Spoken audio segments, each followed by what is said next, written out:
নমস্কাৰ বোলো সকলোকে পুনৰবাৰ টিকে মাইণ্ডৰ অন্য এটা ৰাতিপুৱাৰ ধামাকাদাৰ খবৰলৈ স্বাগতম জনাইছোঁ। অন্য দিনাৰ দৰে আজিও আপোনালোকৰ বাবে দিনটোৰ কেইবাটাও গুৰুত্বপূৰ্ণ খবৰ লৈ আহিছোঁ। ভিডিঅ'টো প্ৰথমৰ পৰা শেষলৈকে চাই থাকিব। আৰু আজিৰ খবৰকেইটা দিয়াৰ আগতে আপোনালোক সকলোকে সৰুকৈ এটা অনুৰোধ, যদি খবৰকেইটা চাই ভাল পায় তেনে লাইক এটা কৰিবলৈ কিন্তু নাপাহৰিব। আৰু চেনেলটো যদি ছাবস্ক্ৰাইব কৰা নাই তেনে চেনেলটো ছাবস্ক্ৰাইব কৰি ল'ব, যাতে এনেধৰণৰ খবৰবিলাক নিতৌ আপোনালোকে এই চেনেলটোত চাই থাকিবলৈ পায়। আগবাঢ়িছোঁ আজিৰ প্ৰথমটো খবৰৰ ফালে।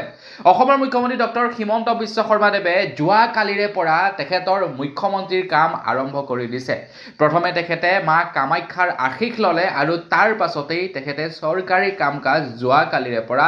আৰম্ভ কৰিছে। আৰু প্ৰথম দিনাখনৰে পৰা একশ্যন মোডত দেখিবলৈ পোৱা গৈছে অসমৰ মুখ্যমন্ত্ৰী হিমন্ত বিশ্ব শৰ্মাদেৱক। মন্ত্ৰী হিমন্ত বিশ্ব শৰ্মাদেৱে কৈছে যে বিগত 5 বছৰতকৈ এইবাৰ অনাগত 5 বছৰত তেখেতক অধিক কাম কৰা দেখিবলৈ পাব। তেখেতে অধিক ফল দিব আমাৰ অসমবাসীৰ ৰাইজক। তেখেতে কৈছে যোৱা 5 বছৰত কেৱল আধাৰশিলা স্থাপন কৰিলে, আৰু এই 5 বছৰত আধাৰশিলা স্থাপন কৰি যোৱা কামবিলাক সম্পূৰ্ণ হোৱা দেখিবলৈ পাব। মন্ত্ৰী হিমন্ত বিশ্ব শৰ্মাদেৱে উদ্যমেৰে নতুন মন্ত্ৰীৰ সৈতে যোৱাকালিৰে পৰা কাম আৰম্ভ কৰিছে। অৰ্থাৎ মই আজি ভিডিঅ'টো বনাই আছোঁ যিটো ডেটৰ পৰা কাম আৰম্ভ হৈছে, সেইকাৰণে আজি ওলাই গৈছে। আৰু যি কি নহওক, অসমৰ মুখ্যমন্ত্ৰী হিমন্ত বিশ্ব শৰ্মাদেৱক সকলোৱে শুভেচ্ছা জনাবলৈ কিন্তু নাপাহৰিব। ক্ৰিটিচাইজ কৰিবও লাগিব, ভাল কামৰ সমৰ্থনো কৰিব লাগিব। আগবাঢ়িছোঁ ইয়াৰ পাছৰটো খবৰ ফালে। এইখিনি খবৰ ওলাই পৰিছে ইন্ধনৰ ওপৰত। আপোনালোকে বাৰু বৰ্তমান সময়ত পেট্ৰল, ডিজেল আৰু LPG এই বস্তুকেইটা সম্পূৰ্ণৰূপে পাই আছেনে নাই পোৱা, সময়মতে পাই আছেনে নাই পোৱা, কমেণ্ট ছেকশ্যনত জনাওকচোন। সেইখিনিতে পেট্ৰলিয়াম মন্ত্ৰীয়ে জনাইছে যে 60 দিনৰ কাৰণে আমাৰ ওচৰত পেট্ৰল মজুত আছে, 60 দিনৰ কাৰণে LNG আমাৰ ওচৰত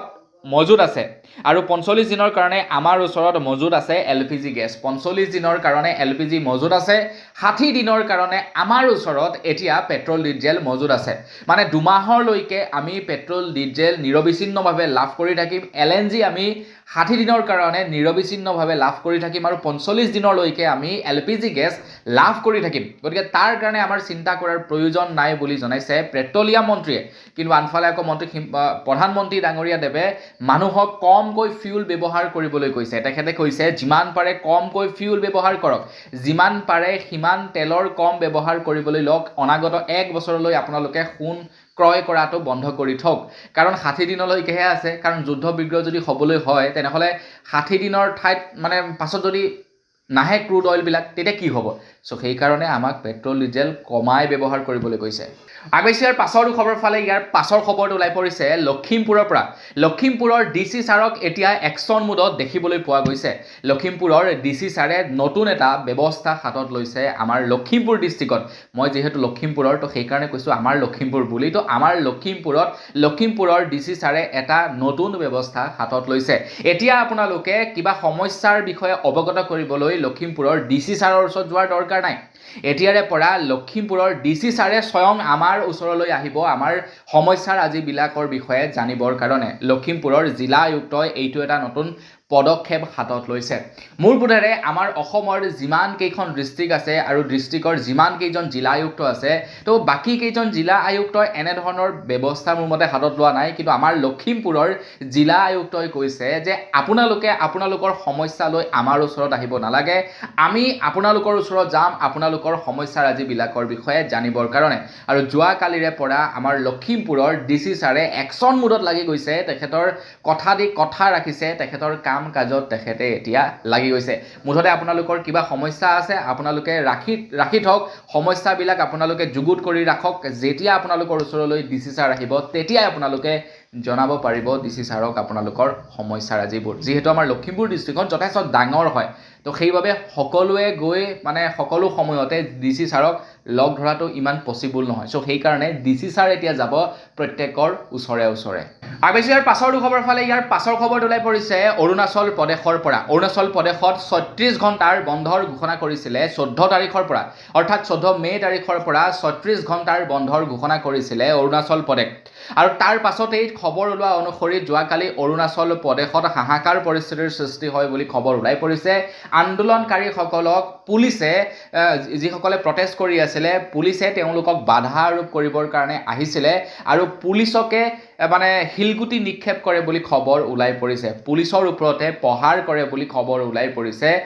ইটানগৰত তো ইটানগৰত যিসকল লোকে প্ৰটেষ্ট কৰি আছিলে তেওঁলোকক বাধা আৰোপ কৰিবৰ বাবে প্ৰশাসন আহিছিলে কিন্তু প্ৰশাসনক প্ৰহাৰ কৰা দেখিবলৈ পোৱা গৈছে ইটানগৰত তো তাৰে ভিতৰত কিছু লোকক আটক কৰি ৰাখিছে মানে যিসকলে প্ৰটেষ্ট কৰি আছিলে প্ৰটেষ্ট কৰা কিছু লোকক আটক কৰি ৰাখিছে বুলি খবৰ ওলাই পৰিছে আগবাইছো ইয়াৰ পাছৰটো খবৰ ফালে এইখিনিতে খবৰ ওলাই পৰিছে ভাৰতৰ প্ৰধানমন্ত্ৰী নৰেন্দ্ৰ মোদী ডাঙৰীয়া এতিয়া 5খন দেশ ভ্ৰমণ কৰিবলৈ বুলি ওলাই পৰিছে বুলি খবৰ ওলাই পৰিছে তো প্ৰধানমন্ত্ৰী নৰেন্দ্ৰ মোদী ডাঙৰীয়াদেৱে 5খন দেশ ভ্ৰমণ কৰিবৰ কাৰণে কিয় গৈছে সেই সম্পৰ্কত এতিয়ালৈকে স্পষ্ট নহয় কিন্তু খবৰ লোৱা অনুসৰি ছুইডেন UAE নেদাৰলেণ্ড ইটালী আৰু নৰৱে এই 5খন দেশ ভ্ৰমণ কৰিব 20 মে পৰ্যন্ত মানে এই 5খন দেশলৈ তেখেতে গৈছে কিন্তু কিয় গৈছে সেই সম্পৰ্কত এতিয়ালৈকে সঠিকভাৱে একো খবৰ ওলোৱা নাই যে তেখেতে বিজনেছৰ কাৰণে গৈছে নে ঘূৰিবলৈ গৈছে নে কিহৰ কাৰণে গৈছে সেই সম্পৰ্কত গম পোৱা নাই যিহেতু বৰ্তমান সময়ত আমাৰ ভাৰতবৰ্ষত ইন্ধনৰ নাটনি হৈছে যিহেতু বৰ্তমান সময়ত আমাৰ ভাৰতলৈ বিদেশৰ পৰা বস্তু অনাটো বন্ধ কৰিছে আমাৰ ভাৰতৰ পৰা বিদেশলৈ বস্তু যোৱা বন্ধ কৰি দিছে তো সেইবাবে নে প্ৰধানমন্ত্ৰী ডাঙৰীয়াদেৱে কৈছে আপোনালোকে বিদেশ ভ্ৰমণ কৰিবলৈ নাযাব আপোনালোকে পইচাসমূহ ভাৰততে ইনভেষ্ট কৰক তো সেই সময়ত আকৌ প্ৰধানমন্ত্ৰী ডাঙৰীয়াক বিদেশ ভ্ৰমণ কৰা দেখিবলৈ পোৱা গৈছে এটা কিয় বিদেশ ভ্ৰমণ কৰিছে সেই সম্পৰ্কত স্পষ্ট নহয় মোৰ মতে স্পষ্ট কৰি দিলে মানুহৰ মনত কনফিউজন বিলাক নাহিলহেঁতেন নে কি কয় তেখেতে যদি ক'লেহেঁতেন যে মই এইটো কাৰণত বিদেশলৈ যাব বিচাৰিছোঁ এই কাৰণত আমি বিদেশলৈ গৈছোঁ আপোনালোকে চিন্তা নকৰিব এটা তেখেতে কাৰণবিলাকেই জনোৱা নাই মানুহে ভাবিছে এনেই ঘূৰিবলৈ গৈছে আমাক ঘূৰিবলৈ মানা কৰিছে তেখেতে আকৌ ঘূৰি আছে আগবাইছো ইয়াৰ পাছৰটো খবৰ ফালে আজিৰ ডেটত আপোনালোকৰ তাত বাৰু পেট্ৰল আৰু ডিজেলৰ দাম কিমান কমেণ্ট ছেকশ্যনত জনাবচোন একেদিনাখনে পেট্ৰলত প্ৰায় 3 টকা পৰ্যন্ত দাম বৃদ্ধি হ'ল বুলি খবৰ ওলাই পৰিছে ঠিক তেনেকৈ ডিজেলতো দাম বৃদ্ধি পাইছে এতিয়া প্ৰত্যেকখন ডিষ্ট্ৰিক্টতে মানে আমাৰ অসমৰ প্ৰত্যেকখন ডিষ্ট্ৰিক্টতে এতিয়া পেট্ৰল ডিজেলৰ দাম বৃদ্ধি হোৱা দেখিবলৈ পোৱা গৈছে আপোনালোকৰ তাত পেট্ৰল আৰু ডিজেলৰ দাম কিমান বৃদ্ধি হৈছে সেই সম্পৰ্কত কমেণ্ট ছেকশ্যনত জনাবলৈ নাপাহৰিব খবৰ লোৱা অনুসৰি বৰ্তমান সময়ত গুৱাহাটী মহানগৰীত 101 টকা 21 পইচা হৈছে পেট্ৰলৰ দাম আৰু 92.49 পইচা হৈছে অৰ্থাৎ 92.49 পইচা হৈছেগৈ ডিজেলৰ দাম আপোনালোকৰ তাতে পেট্ৰল আৰু ডিজেলৰ দাম কিমান কমেণ্ট ছেকশ্যনত জনাব আমাৰ ইয়াতো সেম একেই ইমানটো টকাই বৰ্তমান আমাৰ ইয়াতে মানে আমাৰ লখিমপুৰৰ লালুকতো আমাৰ সিমানেই দাম আগবাইছো ইয়াৰ পাছৰটো খবৰ ফালে বাৰে বাৰে আমাৰ ভাৰতবৰ্ষত বৃহৎ এক্সামবিলাকৰ পেপাৰসমূহ লিক হয় আৰু এই পেপাৰসমূহ কোনে লিক কৰায় কোনে লিক কৰোৱাই সেই সম্পৰ্কত এতিয়া CBIয়ে তদন্ত কৰিব আৰু সেই তদন্ত যিজনে ফচিব তেখেতৰ কি অৱস্থা হ'ব আপোনালোকে এবাৰ নিজেই ভাবকচোন এতিয়া বিভিন্ন নেতাসকলে কৈছে যে জাষ্ট এটা পেপাৰহে লিক হৈছে জাষ্ট এটা এক্সামৰ পেপাৰহে লিক হৈছে সেইটো ইমান ডাঙৰ কথা নহয় এক্সামটো আকৌ আয়োজিত কৰি দিলেই হ'ল এবাৰ এক্সাম আয়োজন কৰিবৰ কাৰণে কোটি কোটি টকাৰ খৰচা হয় গোটেই ভাৰতবৰ্ষত তাতকৈও ডাঙৰ কথাটো হৈ গ'ল ল'ৰা ছোৱালীসকলে কিমান প্ৰেছাৰৰ মাজত পঢ়ি এক্সামটো দিয়ে তো তেওঁলোকৰ পেপাৰ যেতিয়া লিকড হয় তেওঁলোকে আকৌ যেতিয়া সেই একেটা এক্সামকে দিব লগা হয় তেওঁলোক কিমান মানসিক যন্ত্ৰণাত ভুগিব লগা হয় আপোনালোকে এবাৰ ভাবকচোন তো সেই সময়তে বলিউডৰ ফেমাছ ছিংগাৰ বিশাল দাদলানীয়ে কৈছে যে আমি এনেকুৱা এখন চৰকাৰ গঠন কৰিব লাগিব যিখন চৰকাৰ নেকি জাতি ধৰ্ম এইবিলাকৰ ঊৰ্ধ্বত গৈ আমি ভোট দি এখন চৰকাৰ গঠন কৰিব লাগিব এই সমস্যাবিলাক আমি সমাধান কৰিব বিচাৰিলে আমি হয়তো ভাৰতত দেখিবলৈ পাই থাকোঁ প্ৰায় সময়তে নিটৰে হওক বা অন্যান্য পেপাৰবিলাকেই লিক হয় বিশেষকৈ নিটৰ পেপাৰ লিক হোৱা আমি প্ৰায় সময়তে দেখিবলৈ পাওঁ তো এই পেপাৰবিলাক লিক কৰোৱাই ছিষ্টেমৰ মানুহ যদি জড়িত নাথাকে তেনেহ'লে পেপাৰবিলাক কোনো কাৰণতে লিক হ'ব নোৱাৰে তো সেয়েহে এতিয়া কি কৰা হৈছে এই পেপাৰসমূহ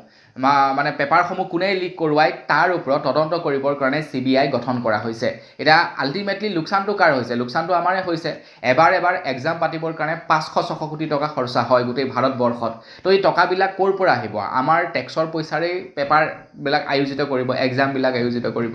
গতিকে একদম কঠোৰভাৱে CBI তদন্ত কৰিব লাগে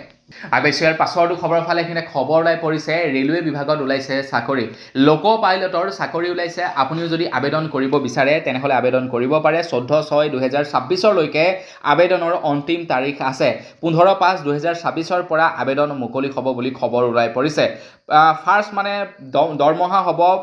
19,900 টকা যেতিয়া আপোনালোকে ফাৰ্ষ্ট জইনিং কৰিব 19,900 টকা আপোনালোকৰ টোটেল চেলেৰি হ'ব টোটেল ভেকেঞ্চি ওলাইছে 11,127টা পদ এজ লিমিট হ'ব 18 পৰা 30 বছৰ 18 পৰা 30 বছৰ বয়সৰ ভিতৰৰ লোকসকলে আবেদন কৰিব পাৰিব বুলি খবৰ ওলাই পৰিছে তো আপোনালোকে যদি আবেদন কৰিব বিচাৰে তেনেহ'লে আবেদন কৰক লোকো পাইলটৰ চাকৰি আগবাইছো ইয়াৰ পাছৰ খবৰ ফালে ইয়াৰ পাছৰ খবৰটো ওলাই পৰিছে তামিলনাডুৰ পৰা তামিলনাডুৰ নতুন চৰকাৰ বিজয় থালাপতিয়ে এতিয়া নতুনকৈ এটা ৰুল বান্ধি দিছে তামিলনাডুত এতিয়াৰে পৰা 21 বছৰ তলৰ ল'ৰা ছোৱালীসকলে মদ ক্ৰয় কৰিব নোৱাৰিব বিজয় থালাপতিয়ে কৈছে মদ এনেকুৱা এটা বস্তু যি নেকি এখন সমাজক ধ্বংস কৰে এজন ব্যক্তিৰ অস্তিত্ব নাইকিয়া কৰি পেলাই মদে তো সেইবাবে এতিয়া তামিলনাডুত এখন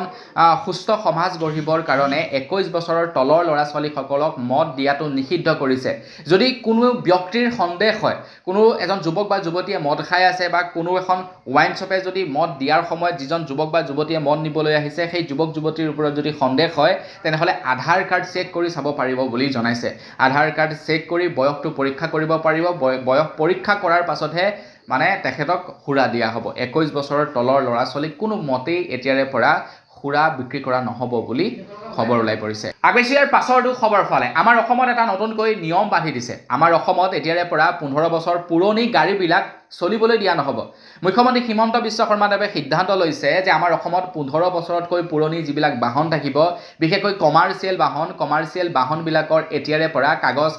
ডকুমেণ্ট পাতি এতিয়াৰ পৰা প্ৰস্তুত কৰি দিয়া নহ'ব বুলি জনাইছে 15 বছৰ ওপৰ হ'লেই এতিয়াৰে পৰা ফিটনেছেই হওক মুঠতে গাড়ীৰ কাগজ পত্ৰ নহ'বই নচলিবই এতিয়াৰে পৰা 15 বছৰৰ ওপৰৰ গাড়ীবিলাকক স্ক্ৰেপ কৰা হ'ব বুলি জনাইছে তাৰ লগে লগে যিবিলাক নেকি প্ৰাইভেট গাড়ী আছে প্ৰাইভেট গাড়ীবিলাকৰ ফিটনেছ চেক কৰা হ'ব আৰু একদম কঠোৰ লেভেলত ফিটনেছ চেক কৰা হ'ব বুলি জনাইছে যদি অকণমানো ইফাল সিফাল পায় তেনেহ'লে তেওঁলোকৰ কাগজ পত্ৰ বনাই দিয়া নহ'ব যদি সকলো ঠিক থাকে তেতিয়াহে কাগজ পত্ৰ বনাই দিব বুলি কৈছে অসম চৰকাৰৰ ফালৰ পৰা তো আমাৰ অসমত স্ক্ৰেপ নীতি সলনি কৰা হৈছে 15 বছৰৰ ওপৰৰ গাড়ী মটৰবিলাক আল্টিমেটলি ক'বলৈ গ'লে এতিয়াৰে পৰা নচলিব আমাৰ অসমত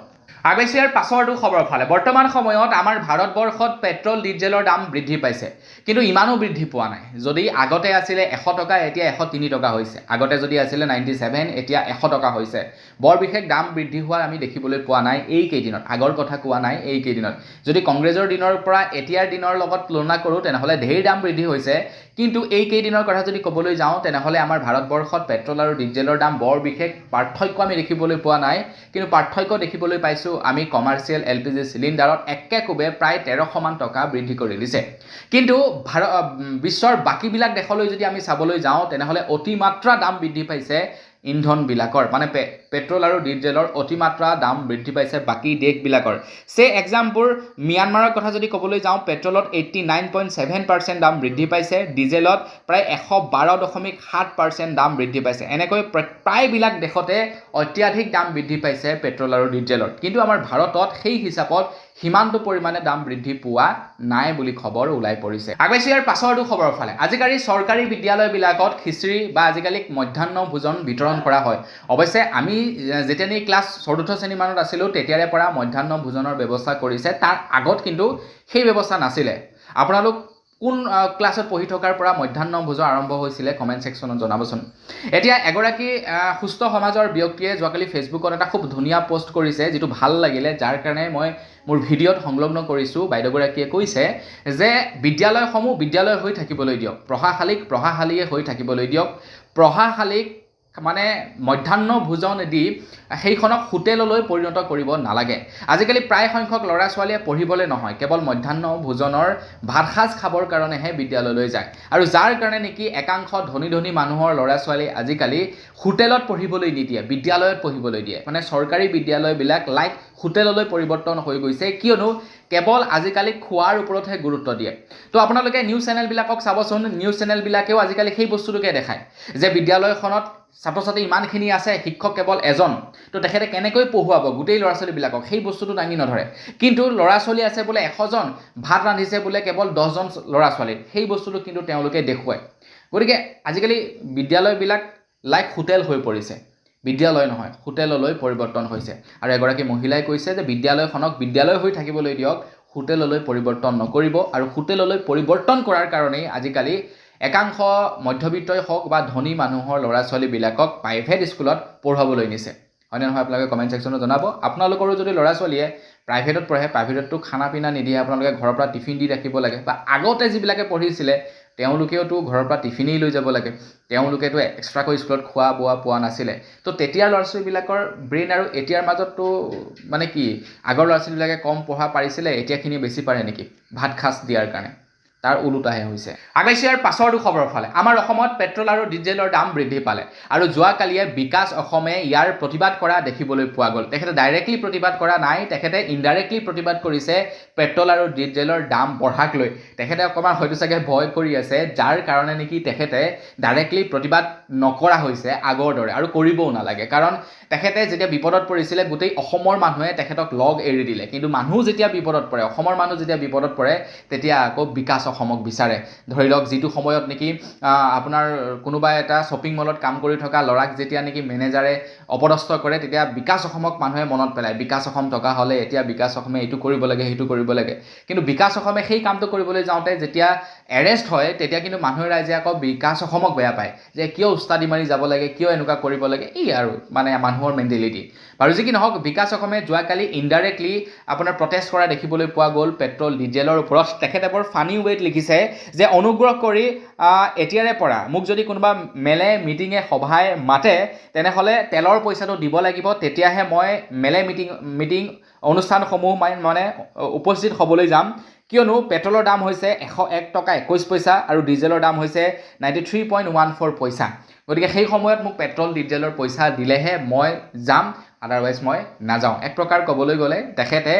মানে এইটো ইনডাইৰেক্টলি প্ৰতিবাদ সাব্যস্ত কৰিছে যে পেট্ৰল ডিজেলৰ দামটো ইমান হ'ল আমাৰ চকু মেলিবৰ হ'ল আমাৰ চকু খোল খাবৰ হ'ল আগবাইছোঁ ইয়াৰ পাছৰটো খবৰ ফালে আমাৰ অসমত লাগু হ'ব UCC বিল আমাৰ অসমত UCC বিল লাগু হোৱাৰ লগে লগে আমাৰ অসমত বহুখিনিয়ে নিয়ম পৰিৱৰ্তন হ'ব